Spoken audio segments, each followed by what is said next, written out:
গল্পের শুরুতে আমরা অ্যালেক্স নামে এক সুন্দরী মেয়েকে দেখতে পাই, যে একজন ফটো জার্নালিস্ট। অ্যালেক্সের পরের দিন বিয়ে, তাই সে এখন এয়ারপোর্টে আছে, তার দ্রুত নিউ ইয়র্ক পৌঁছাতে হবে। ওদিকে সেই একই এয়ারপোর্টে আমরা বেন নামে এক লোককে দেখতে পাই, যে একজন নিউরোসার্জন। তাকেও তাড়াতাড়ি নিউ ইয়র্ক পৌঁছাতে হবে, কারণ সেখানে তার একজন রোগীর সার্জারি করার কথা। কিন্তু হঠাৎ ঝড় বৃষ্টির জন্য তাদের ফ্লাইট ক্যান্সেল হয়ে যায়। এই কারণে দুজনেই চিন্তায় পড়ে যায়। এই অবস্থায় ওদের মধ্যে আলাপ হয়। কথা বলতে বলতেই জানা যায় দুজনকেই দ্রুত নিউ ইয়র্ক পৌঁছাতে হবে। তখন অ্যালেক্স বেনকে বলে, আমাদের একটা প্রাইভেট প্লেন বুক করা উচিত। এতে বেন রাজি হয়ে যায়। এরপর তারা একজন প্রাইভেট পাইলটের সঙ্গে দেখা করে, যার বয়স প্রায় 50। সেই পাইলট $800 বিনিময়ে তাদের নিয়ে যেতে রাজি হয়। পাইলট একজন কুকুরের সঙ্গে থাকে, আর সেই কুকুরটাকে একা রেখে যেতে চায় না। তাই বেন আর অ্যালেক্সের অনুমতি নিয়ে সে তার কুকুরকেও প্লেনে নিয়ে নেয়। তারপর সবাই প্লেনে উঠে উড়ান শুরু করে। সবকিছু ঠিকঠাকই চলছিল, বেন আর অ্যালেক্স খুব খুশি ছিল। কিন্তু হঠাৎ করেই পাইলট স্ট্রোকে আক্রান্ত হয়। এটা দেখে বেন আর অ্যালেক্স ভয়ে অস্থির হয়ে ওঠে আর তাকে সামলানোর চেষ্টা করে। কিন্তু পাইলটের অবস্থা খারাপ হয়ে যায়। যদি পাইলট উড়ান শুরু করার আগে এয়ার ট্রাফিক কন্ট্রোলকে জানিয়ে দিত, তাহলে হয়তো কেউ রেডিওতে সাহায্য করতে পারত। কিন্তু সে কিছুই জানায়নি, তাই সাহায্যের জন্য কেউ ছিল না। পাইলট না থাকায় প্লেন একেবারে নিয়ন্ত্রণের বাইরে চলে যায়। এই দেখে অ্যালেক্স আর বেন তাড়াতাড়ি নিজেদের সিট বেল্ট বেঁধে ফেলে। এরপর প্লেনটা খুব জোরে গিয়ে একটা পাহাড়ের চূড়ায় ক্র্যাশ করে। এই দুর্ঘটনায় বেন, অ্যালেক্স আর পাইলটের কুকুরটা বেঁচে যায়, কিন্তু পাইলট মারা যায়। অ্যালেক্সের পায়ে মারাত্মক চোট লাগে আর সে জ্ঞান হারিয়ে ফেলে। কিছুক্ষণ পরে বেনের জ্ঞান ফেরে। সে প্লেনের বাইরে বেরিয়ে আসে আর চারপাশে চিৎকার করে সাহায্য চায়। কিন্তু তখন তার বুঝতে বাকি থাকে না যে এ জায়গায় শুধু বরফে ঢাকা পাহাড় আর পাহাড়। দূর দূর পর্যন্ত কোনো ঘরবাড়ি নেই, কোনো মানুষ নেই। সে একেবারে ফেঁসে গেছে। এরপর বেন যায় পাইলটের কাছে, যে মারা গেছে। সে পাইলটের দেহ বরফে কবর দিয়ে দেয়। তারপর সে অ্যালেক্সের কাছে যায়, যে এখনও অজ্ঞান অবস্থায় পড়ে আছে। বেন তার পা আর হাঁটুর চোটের চিকিৎসা করে। এরপর বেন ঠান্ডা থেকে বাঁচতে আগুন জ্বালায় আর কোনো রকমে রাস্তা পার করে। পরের দিন বেন আকাশে একটা প্লেন উড়ে যেতে দেখে। বাঁচার আশায় সে জোরে চিৎকার করতে করতে ফ্লেয়ার গান ফায়ার করে, কিন্তু কেউ সেটা দেখতে পায় না। এতে বেন খুব হতাশ হয়ে পড়ে। ঠিক সেই সময় সে অ্যালেক্সের আওয়াজ শুনতে পায় যে এখন জ্ঞান ফিরে পেয়েছে। বেন অ্যালেক্সকে বলে যে পাইলট মারা গেছে, কিন্তু তার কুকুরটা বেঁচে আছে। আর সে এটাও বলে যে যেখানে ওরা এখন আটকে আছে, সেখান থেকে বের হওয়া খুবই কঠিন হবে। এই সব শুনে অ্যালেক্স খুব মন খারাপ করে ফেলে, আর তার বয়ফ্রেন্ডের কথা ভাবে যে নিশ্চয়ই এখন বিয়ের জন্য তার অপেক্ষায় বসে আছে। এদিকে বেন আর অ্যালেক্স কেউই আগে কাউকে জানায়নি যে তারা প্রাইভেট প্লেনে যাচ্ছে। তখন বেন অ্যালেক্সকে বলে, এই চারপাশে আমাদের কাছে কেউ নেই। তোমার ফোনটা ভেঙে গেছে আর আমার ফোনে কোনো নেটওয়ার্ক আসছে না। বেন আরও বলে, আমার বিশ্বাস কেউ না কেউ ঠিক আমাদের বাঁচাতে আসবে। কিন্তু অ্যালেক্স তাকে বলে, আমাদের কাছে বেশি দিনের খাবার জল নেই। আমরা এখানে বসে থাকলে চলবে না। আমাদের এখান থেকে বেরিয়ে যেতে হবে, যাতে কোথাও গিয়ে সাহায্য খুঁজে পাওয়া যায়। এই কথার উত্তরে বেন তাকে বোঝায়, যদি আমরা এই বরফে হেঁটে কোথাও যাই, তাহলে খুব দ্রুত অসুস্থ হয়ে পড়ব। তাই এর থেকে ভালো আমরা এই প্লেনের ভাঙা অংশেই থাকি আর কারোর আসার অপেক্ষা করি। কিন্তু সমস্যা হলো, পাইলট যখন প্লেন উড়িয়েছিল সে তখন কাউকে কিছু জানায়নি, তাই সাহায্য আসার সম্ভাবনা খুবই কম। অ্যালেক্স আপাতত বেনের কথা শুনে থেকে যায়। কিন্তু যতদিন যায় ওদের অবস্থা আরও খারাপ হতে থাকে। ওদের হাতে মাত্র কিছু দিনের খাবার ছিল, সেটা দুজন অল্প অল্প করে খেয়ে চালিয়ে নিচ্ছিল। একদিন অ্যালেক্স আবার বেনকে বলে, আমরা আর চুপচাপ বসে থাকতে পারি না, আমাদের এখান থেকে বেরোতেই হবে। বেন এবার তার কথা মেনে নেয়, কিন্তু সে অ্যালেক্সকে বলে, তুমি এখানেই থাকো, কারণ তোমার পা এখনও পুরোপুরি সেরে ওঠেনি। তারপর বেন বেরিয়ে পড়ে আর পাহাড়ে উঠে এগিয়ে যেতে থাকে। অনেকক্ষণ ধরে এদিক ওদিক ঘোরাফেরা করেও সে শুধু বরফ আর পাহাড় ছাড়া কিছুই দেখতে পায় না। শেষে যখন সে হতাশ হয়ে ফিরে আসছিল, তখন হঠাৎ তার পা পিছলে যায় আর সে পড়ে যেতে যেতে এক পাথরের ধারে গিয়ে আটকে যায়। যদি সে সেই পাথরটায় না আটকাত, তাহলে সে নিচে খাদে পড়ে মারা যেত। ওদিকে অ্যালেক্স তখন বেনের জিনিসপত্র চেক করছিল আর বেনের ফোনে একটা রেকর্ডিং শুনছিল, যেখানে বেনের স্ত্রী তাকে কিছু বলছে। অ্যালেক্স এসব শুনছিল, ঠিক তখনই সেখানে একটা চিতাবাঘ এসে পড়ে। তখন পাইলটের কুকুরটা এটা দেখে ঘেউ ঘেউ করতে শুরু করে আর চিতাবাঘকে তাড়াতে বাইরে যায়।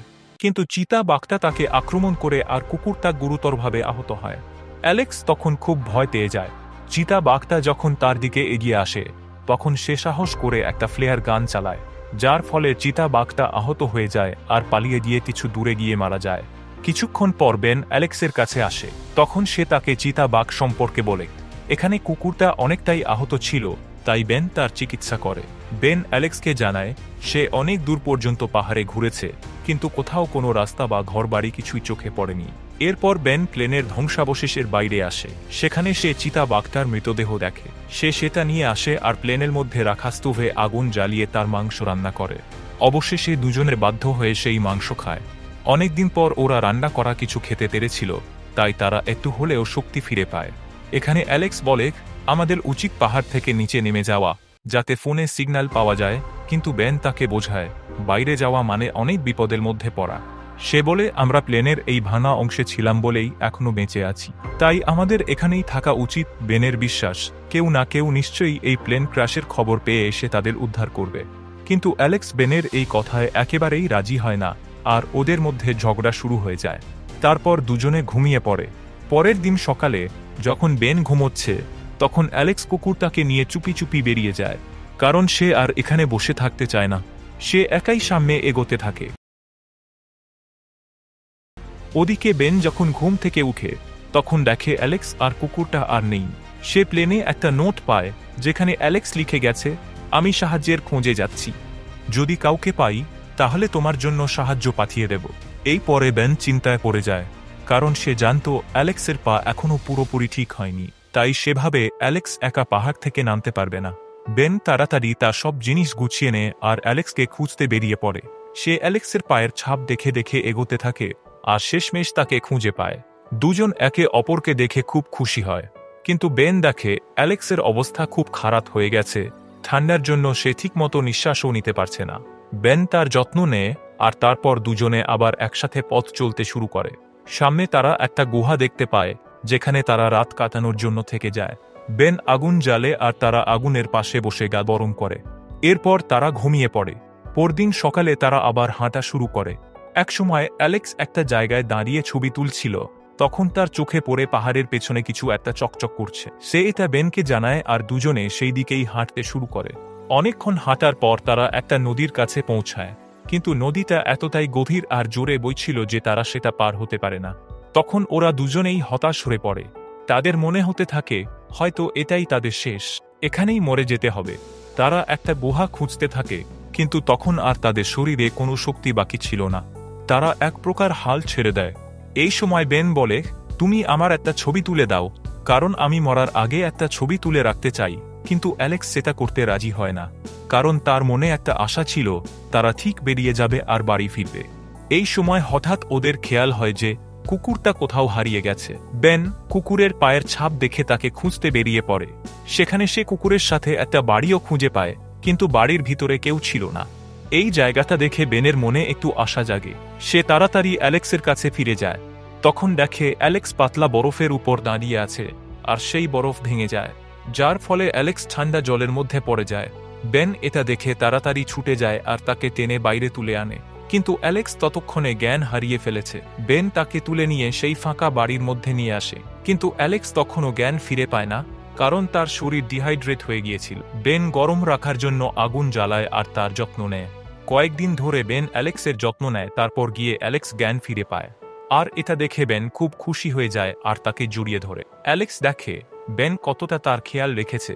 এতদিন ধরে এক মুহূর্তের জন্য তাকে একা ফেলেনি, তাতে তার খুব ভালো লাগে। তার মনে হয় বেন চাইলে একা বেরিয়ে পড়তে পারত, কিন্তু সে সেটা করেনি। এত বড় বিপদের সময়ও বেন পাশে থেকেছে। এতদিন একসঙ্গে থাকার ফলে দুজনের মধ্যেই একরকম ভালো লাগা তৈরি হয়ে যায়। তবে কেউ কাউকে কিছু বলেনি, নিজেদের মনে রেখে দিয়েছিল। এরপর বেন বাড়ির ভিতরে এক প্যাকেট নুডলস পায়, যেটা তারা রান্না করে খায়। অ্যালেক্স পুরোপুরি সুস্থ না হওয়া পর্যন্ত তারা ওই বাড়িতেই অনেক দিন থেকে যায়। একদিন বেন কাঠ কাটতে বাইরে যায়, যাতে আগুন জ্বালানো যায়। এই সুযোগে অ্যালেক্স ঘরের ভিতরে বেনের ব্যাগ খুলে দেখতে থাকে আর তার স্ত্রীর রেকর্ডিং শুনতে থাকে। ঠিক তখনই বেন ফিরে আসে আর অ্যালেক্সকে নিজের স্ত্রীর রেকর্ডিং শুনতে দেখে রেগে যায়। অ্যালেক্স মাফ চায় আর বলে, হয়তো আমরা একসাথে মরে যাব, তাই আমি তোমার সম্পর্কে একটু জানার চেষ্টা করছিলাম। এই কথা শুনে বেন জানায়, তুমি যে রেকর্ডিং শুনছিলে সেটা আমার স্ত্রী। ও 2 বছর আগে ব্রেইন টিউমারে মারা গেছে। এ কথা বলেই বেন খুব আবেগপ্রবণ হয়ে পড়ে আর সেখান থেকে চলে যেতে চায়, কিন্তু অ্যালেক্স তখন তাকে জড়িয়ে ধরে। এতদিন একসঙ্গে থাকার কারণে তাদের মধ্যে এক গভীর সম্পর্ক তৈরি হয়ে গেছিল। তারা একে অপরের চোখে তাকায় আর আস্তে আস্তে বিছানায় চলে যায়। পরে যখন বেন ঘুমিয়ে পড়ে তখন অ্যালেক্স তার একটা ছবি তোলে। পরদিন সকালে অ্যালেক্স বেনকে বলে, তুমি একাই বেরিয়ে পড়ো সাহায্যের জন্য, আমি তোমার সঙ্গে গেলে বেশি দূর হাঁটতে পারবো না। কিন্তু বেন অ্যালেক্সকে ছেড়ে যেতে চায় না। অ্যালেক্সের বারবার বলার পর বেন রাজি হয়, কিন্তু কিছুটা পথ চলার পরেই তার মন খারাপ হয়ে যায় আর সেভাবে আমি ওকে ফেলে রেখে কিভাবে চলে যাব, তাই সে ফিরে আসে। এরপর দুজন একসঙ্গে হাঁটতে শুরু করে। পাহাড় থেকে নামার সময় অ্যালেক্স বারবার হাঁপিয়ে পড়তে থাকে, তবু বেন তাকে ফেলে আসতে রাজি হয় না।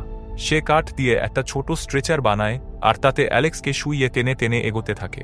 পেছনে পেছনে কুকুরটাও হাঁটতে থাকে। এভাবেই অনেকটা এগিয়ে গেলে তারা প্রচণ্ড বরফে ঝড় আর ঠান্ডা হাওয়ার মুখোমুখি হয়। তারা একটা জঙ্গলের পাশে এসে একটু বিশ্রাম নেয়।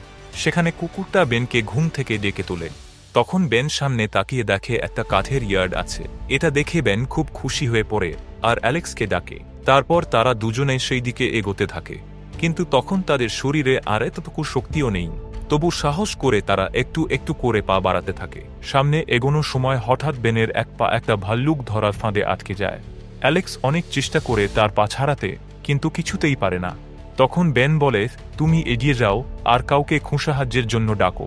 অ্যালেক্স বেনকে ছেড়ে সামনে এগিয়ে যায় আর কাঠের ইয়ার্ডের কাছে পৌঁছে এক ট্রাক ড্রাইভারের কাছে সাহায্য চায়। অ্যালেক্স তকের বেনের সম্পর্কে বলে। ড্রাইভার তখন বেনের কাছে যায় আর তাকে উদ্ধার করে। তারপর সে দুজনকেই হসপিটালে নিয়ে যায়। এরপর বেনের যখন জ্ঞান ফেরে তখন সে নিজেকে হাসপাতালে দেখতে পায়। সে উঠে অ্যালেক্সের ঘরে যায়। তখন অ্যালেক্স তাকে বলে, তোমার কারণেই আমি বেঁচে ফিরেছি। তারা কথা বলছিল, এমন সময় অ্যালেক্সের বয়ফ্রেন্ড চলে আসে, যার সঙ্গে তার বিয়ে হওয়ার কথা ছিল। সে বেনকে ধন্যবাদ জানায় অ্যালেক্সকে বাঁচানোর জন্য। এর উত্তরে বেন বলে, যদি অ্যালেক্স আমার সঙ্গে না থাকতো তাহলে আমিও বাঁচতে পারতাম না। ও আমাকে খুব সাপোর্ট করেছিল। এই মুহূর্তে বেন বুঝে যায় এবার তাদের আলাদা হওয়ার সময় এসে গেছে। এই কথা মনে হতেই তার মন ভেঙে যায় আর সে ঘর থেকে চুপচাপ বেরিয়ে যায়। হাসপাতাল থেকে ডিসচার্জ হওয়ার পর বেন আর অ্যালেক্স নিজেদের আলাদা পথ ধরে হাঁটতে শুরু করে। বেন কুকুরটাকে নিজের কাছে রেখে দেয় আর মন খারাপ নিয়ে নিজের কাজে ব্যস্ত হয়ে পড়ে। অন্যদিকে অ্যালেক্সও তার বয়ফ্রেন্ডের সঙ্গে থাকতে শুরু করে, তবে দুজনেই ভিতর ভিতর একে অপরকে ভুলতে পারে না। অ্যালেক্স বেনকে কল করার চেষ্টা করে, কিন্তু বেন তার ফোন ধরে না। তখন অ্যালেক্স বেনকে সেই ছবি পাঠায় যেটা সে একদিন বেনের ঘুমন্ত অবস্থায় তুলেছিল। সেটা তার কাছে পাঠায়, যেটাতে লেখা থাকে, শুধু তুমিই আছো যে আমাকে সত্যি বুঝতে পেরেছ। এই ছবি আর লেখাটা দেখে, যেটা বেন প্রথমে ইগনোর করছিল কারণ তার মনে হয়েছিল অ্যালেক্স তার বয়ফ্রেন্ডের সঙ্গে সুখে আছে, কিন্তু এটা দেখে তার বেনের কথা মনে পড়ে যায়। তখন বেন আর দেরি না করে অ্যালেক্সকে ফোন করে। তারা দুজনেই একে অপরের সঙ্গে দেখা করার প্ল্যান করে। এরপর তারা নিউ ইয়র্কের এক রেস্টুরেন্টে দেখা করে। সেখানে অ্যালেক্স বেনকে জিজ্ঞেস করে, তুমি আমার ফোন ধরছিলে না কেন? এই প্রশ্নের উত্তরে বেন বলে, আমার মনে হয়েছিল তুমি হয়তো বিয়ে করে নিয়েছ আর নিজের জীবনে সুখে আছো। বেন আরও বলে, আমি তোমাকে বিরক্ত করতে চাইনি, তাই ফোন ধরিনি। তখন অ্যালেক্স জানায়, আমি এখনো বিয়ে করিনি, কারণ বেন, আমি তোমাকে ভালোবেসে ফেলেছি আর আমি আমার বয়ফ্রেন্ডের সঙ্গেও ব্রেকআপ করে ফেলেছি। এরপর রেস্টুরেন্টের বাইরে বেনও তার মনের কথা বলে ফেলে। সে অ্যালেক্সকে বলে, আমরা বেঁচে গেছি কারণ আমরা একে অপরকে ভালোবেসে ফেলেছিলাম। তারপর তারা দুজনে জড়িয়ে ধরে একে অপরকে। তারা এত কষ্ট, বিপদ, ঝড় সবকিছু একসঙ্গে পার করেও একে অপরের সঙ্গে ছাড়েনি। এখন তারা একসঙ্গে থেকে সুখে থাকবে। এর সাথেই সিনেমা শেষ হয়ে যায়। বন্ধুরা, অ্যালেক্সের কি নিজের বয়ফ্রেন্ডের সঙ্গে সম্পর্ক শেষ করার সিদ্ধান্তটা ঠিক ছিল? আপনি হলে কি করতেন? নিচে কমেন্ট বক্সে আপনার মতামত জানান। ভিডিওটা যদি ভালো লেগে থাকে তাহলে একটা লাইক আর শেয়ার করে দিন। আর সিনেমার এই রকম এক্সপ্লেনেশন পেতে চাইলে চ্যানেলটা সাবস্ক্রাইব করে বেল আইকন প্রেস করে দিন, তাহলে পরের ভিডিও মিস হবে না। ততক্ষণ পর্যন্ত বাই বাই।